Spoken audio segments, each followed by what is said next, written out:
Muy buenos días. Mi nombre es Juan Camilo Romero. Este es el cuarto episodio y Filosofando.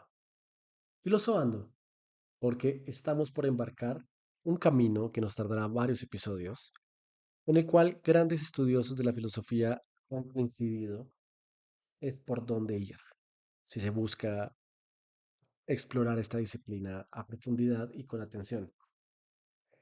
Me refiero, por supuesto, a la escuela helenística o griega de la filosofía.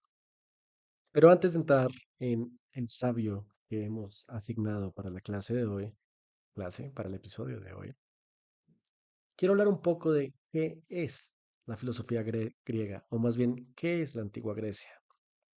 Siento que en nuestro imaginario, ya sea por películas, por mitología, videojuegos, lo que te guste, solemos pensar en Grecia como este lugar, esta ciudad blanca donde las personas se vestían con togas y se tomaba vino, comía carne seca y aceitunas, y solamente se hablaba del bien y el mal en la filosofía. También pensamos en tierras tropicales, pensamos en Europa, y por lo general llamamos a Grecia como el punto de nacimiento de la cultura occidental. Y aunque todas estas ideas y todas estas interpretaciones tienen una validez a diferente grado histórica, también Grecia puede ser mucho más que eso. No solo en el sentido emocional, sino también en el sentido geográfico. La Grecia, a la que nosotros nos referimos como la antigua Grecia, compone tanto de Creta, la pequeña isla en el sur del Mediterráneo, como de la Grecia jónica, que ya está bien metida en Asia, o la Grecia macedonia, que sería lo Balcán hoy en día, la Grecia itálica y la Grecia esparta. Es decir, Grecia no era solo una, fue más un aglomerado de estas diferentes culturas. Cultura que a su vez tuvo diferentes invasiones. Originalmente Creta invadió Atenas, después la raza aria o indoeuropea, para evitar usar terminología que a lo mejor se ha dañado en los últimos siglos. Posteriormente invadiría a Esparta y crearía las ciudades dóricas, ¿no? Esparta, Argos. Grecia es más el acumulado de estas sociedades que encontraron un consciente intelectual común, a lo mejor un idioma común, a lo mejor una serie de preguntas comunes, pero lo que no era homogéneo. Y en todo caso, este puede ser el motivo por el cual Grecia se volvió en lo que se volvió. La heterogeneidad de sus personas, la multitud de culturas e ideas que se fueron acumulando dentro de esta nación, es lo que llevó a ser la Grecia que conocemos hoy en día. Que sí es cierto, ellos eventualmente se acumularon como uno solo y consideraron el resto del mundo bárbaro, todo lo que fuera griego. No se puede hablar de que siempre Grecia fue Atenas, ¿no? Una muy buena forma de entender esto de lo que hablo, de la acumulación de culturas en la antigua Grecia, se puede ver un poco en el panteón de sus dioses, los famosos dioses olímpicos. Si pensamos en los dioses griegos, pensamos primero que nadie en Zeus. Zeus originalmente era considerado un dios invasor. Era un dios que más que crear a los griegos, los dominó. Su origen se atribuye un poquito más a la isla de Creta. Si pensamos a lo mejor en dioses de segundo plano, pero igual reconocidos, a lo mejor podríamos pensar en la diosa Afrodita, la famosa Venus, la diosa del amor. Ella sería de origen fenicio. O bien el dios que reaparecería en nuestra aventura filosófica junto a Nietzsche, Dionisio, es un dios que se atribuye a los extranjeros. A lo mejor no necesariamente otro país, pero sí otra región, probablemente del norte, en las invasiones nórdicas arias. Todo esto para decir que aunque hoy en día vemos al panteón griego como una unidad que se estudia y que se cree era griego, plano y equivalente para todos, realmente es más una acumulación, es más una serie de pequeñas culturas que se fueron juntando y bajo un ideal, bajo la idea de Grecia, de Elos, se volvería una unidad. Es más un proceso de sincretismo, más que una idea nacional sobre la cual se construyó. Los griegos, aunque yo no considero se puedan llamar exclusivamente occidentales, como ya mencioné, parte de su imperio estaba en Oriente, sí son una parte esencial de nuestra historia, ya sea por suerte, por predeterminación geográfica, por desarrollo económico. Grecia fue un punto de pensamiento, muy posiblemente por su condición portuaria y comercial, se vio cómoda para crear el sincretismo social que llevaría a tomar lo mejor de cada cultura, aprender matemática de los egipcios, como mencionaría Aristóteles, a aprender dialecto militar de los arios, aprender la importancia de la documentación escrita de los orientales y crearlo todo en una sola unidad. Y bien que mal, no podemos pensar en la civilización moderna sin detenernos a mirar a estas personas, a los griegos. Y la filosofía también en gran forma se centra en ellos. Y por eso es que varios de estos episodios seguiremos a la escuela presocrática, a la escuela socrática y probablemente seguiremos después con la historia romana basada en los griegos. Los presocráticos se consideran, valga la obviedad, aquellos que vinieron antes de Sócrates, pero también se consideran como los grandes sabios del mundo antiguo, aquellos que hicieron las primeras preguntas. Y yo les pediría ahorita a los escuchas que durante estos episodios lleguemos a la filosofía con un poco de humildad. ¿Humildad en qué aspecto? Nosotros estamos en el punto máximo de conocimiento de la historia humana. Es increíble que puedes hablar con una persona en diferentes idiomas, de música, de arte, de física, de matemáticas. Y la gente en general sabe lo que dice. La gente tiene múltiples talentos y múltiples áreas de conocimiento. Sin embargo, esto es porque es un acumulado de lo que se ha trabajado durante siglos, y unos que milenios. Por lo que a lo mejor, ahorita cuando nos aproximemos a estos filósofos antiguos, pensaremos que las cosas que dicen son un poco evidentes.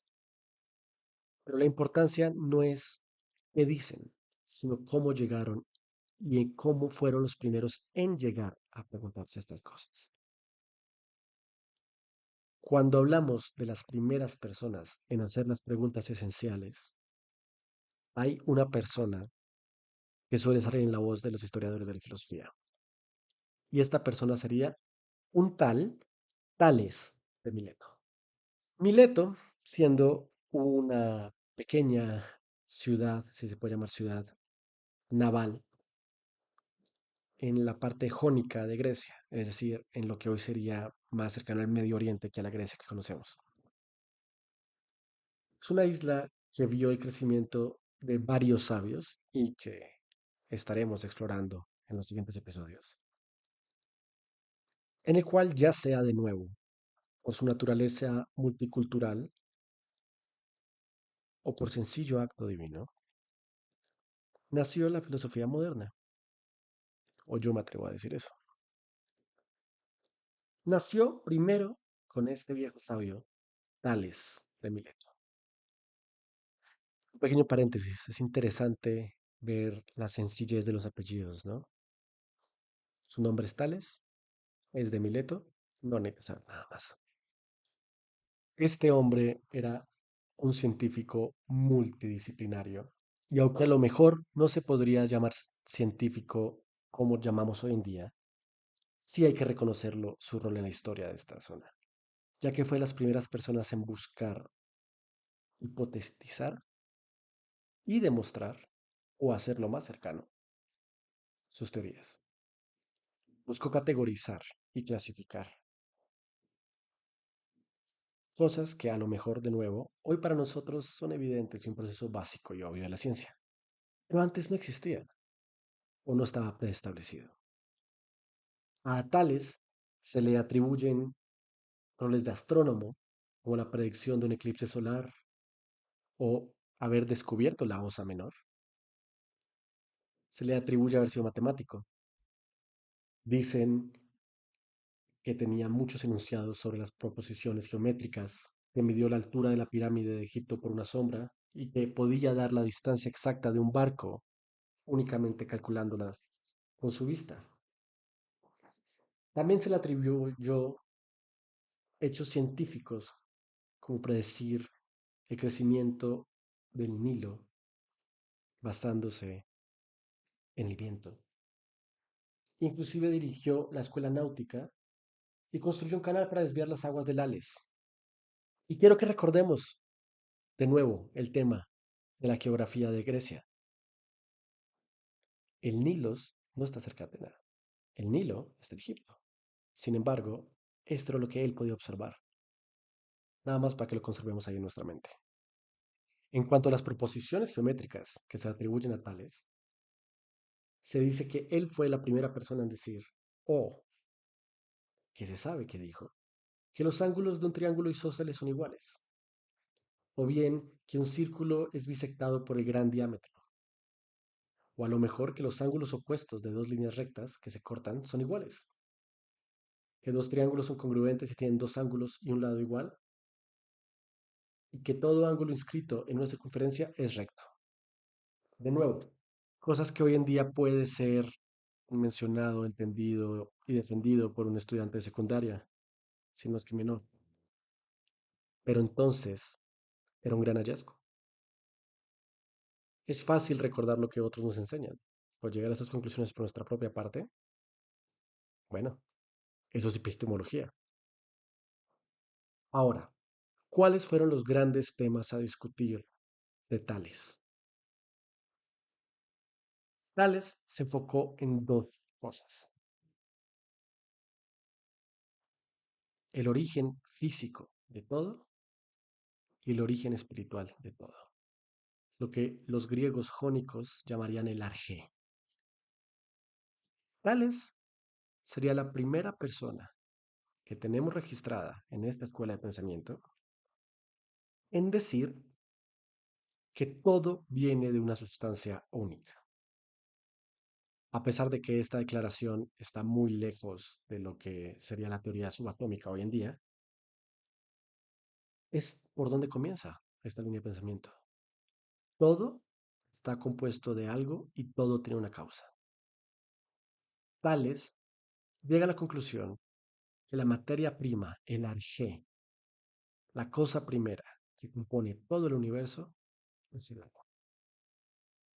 Él decía que todo lo que el humano alimenta y la sustancia que el humano usa al reproducirse es húmedo, es líquido. Todo nuestro mundo tiene humedad y a la vez vemos que el agua evapora, según él, ya que los astros necesitan también su humedad. Vemos que los seres vivos o bien lloran agua, o escupen agua, o orinan agua, pero sacan agua de su cuerpo. Y si somos honestos, no estaba tan lejos nuestro querido Tales. A fin de cuentas, el agua hoy sabemos está compuesta por dos de las sustancias más comunes en el universo. Sin embargo, quiero que nos detengamos a pensar cuando éramos jóvenes, cuando éramos niños, antes de que nos comenzaran a enseñar las cosas. Nos preguntamos de qué estaban hechas las cosas. ¿Tuvimos alguna hipótesis? Es difícil recordarlo. Hoy en día decimos, obviamente, el agua no es la partícula principal. El agua no es más que hidrógeno y oxígeno, que a la vez no es más que átomos, que a la vez está hecho de partículas subatómicas.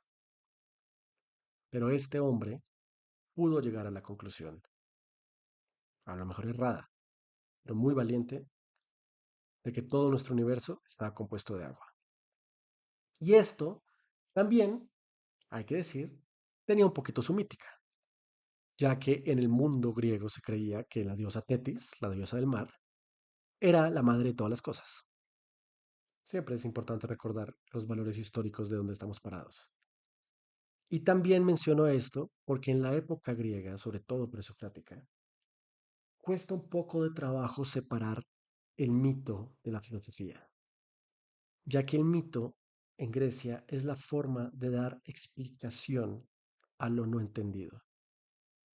Y es gracias al mito, gracias a Homero, por ejemplo, a Sófocles, a Esquilo, que tenemos registro de lo que decían y pensaban los griegos. A lo mejor son registros que durante años fueron cambiados y se reescribieron y hubo un teléfono descompuesto. También habrán notado que cuando digo las cosas que se le atribuyen, digo las atribuyen y no les dijo o les supo. Porque a fin de cuentas no tenemos la certeza. Estamos hablando de siglos antes de hoy en día. Pero lo que es un hecho, los griegos nos van a pasar esta comunicación.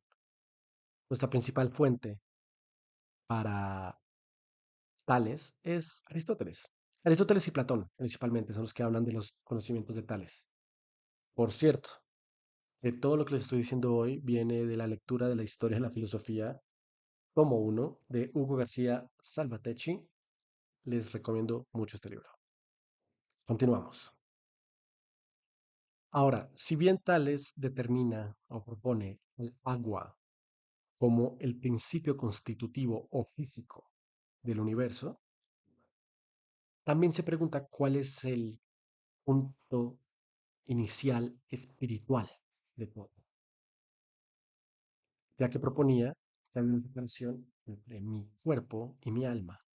No solo eso, es de los primeros filósofos que establece la posibilidad de un alma, aunque él el alma la atribuía más como una función cinética, algo muy preciso. Por ejemplo, él propone que el imán tiene el alma, que las fuerzas que después se conocerían como eléctricas tienen alma, porque crean movimiento, que nosotros tenemos alma porque nos movemos. Él separa, o más bien habla un poco del alma como pequeños dioses. Dice que Dios está en todo y eso es lo que nos hace mover. Pero aquí hay dos puntos muy interesantes a pensar. Se está preguntando por qué las cosas se mueven. Nosotros hoy tenemos la idea de las leyes de Newton, que todo lo que está en movimiento porque algo lo movió y no fue detenido. Pero pensemos un segundo en esa idea. Las cosas se mueven porque algo las movió. Es decir, hay una causa inicial. Si todo tiene una causa inicial, tiene que haber una primera causa, o lo que Aristóteles en su futuro llamaría un primer motor. Hay gente que llamará a este primer motor el Big Bang, hay gente que llamará a este primer motor Dios, tales lo llamaba el alma, pero de nuevo, una gran pregunta en su momento. Realmente no hay mucho más que decir de este personaje, no hay mucho más registrado sobre él. Lo que sí se puede agregar es que de Tales se habla de haber dicho 9 grandes verdades o 9 grandes respuestas. Ya ahorita les compartiré. Él dice que lo más antiguo es Dios, que lo más bello es el universo, porque es obra de Dios. La mayor de todas las cosas es el espacio, porque contiene todo lo creado. Lo más constante es la esperanza, porque permanece en el hombre después de que lo ha perdido todo. Lo mejor de todas las cosas es la virtud, porque sin ella no existe nada bueno. Lo más rápido de todas las cosas es el pensamiento, porque nos permite al instante volar hasta los confines del universo. Lo más fuerte de todas las cosas es la necesidad, porque es con la que el hombre enfrenta todos los peligros de la vida. Lo más fácil de todas las cosas es dar consejo. Lo más difícil de todas las cosas es conocerse a sí mismo. epistemología, estética, metafísica, lógica. Todo en estas pequeñas 9 verdades. A lo mejor el valor de Tales no está en sus respuestas, sino en sus preguntas. Para determinar qué es lo más fácil del mundo, tienes que preguntarte, ¿qué es lo más fácil del mundo? Para determinar qué es lo más bello del mundo, tienes que preguntártelo primero. Quiero que anden filosos. Y esta vez haré una pregunta que espero me puedan responder. Hasta ahora no hemos recibido nuevos comentarios desde el primer episodio, pero está bien. Tal vez no pensando en Tales, pero sí pensando en Grecia. Si los griegos, estos griegos que se autodeterminaron, vivieran ahorita, ¿nos considerarían a la humanidad una misma? Un gran sincretismo social en el cual hemos podido llegar a nuevos conocimientos. Nosotros podemos hablar de alguna nueva Atena, un nuevo Creta, un nuevo Mileto, una ciudad como Nueva York, como París, como la Ciudad de México. Vaya, yo soy colombiano y vivo en México, donde se acumulan diferentes sociedades, diferentes pensamientos, diferentes bagajes históricos. ¿Sería una Atena moderna? De ser así, si lo que llevó a Grecia a su momento fue el sincretismo social, ¿por qué no abrimos las puertas a la migración? ¿Por qué nos da miedo el cambio? Quiero escuchar sus comentarios. Muchas gracias por su tiempo. Nos vemos el próximo martes, donde estaremos hablando de otro pequeño sabio, la pequeña isla de Miletos. Filosofando, espero ustedes también.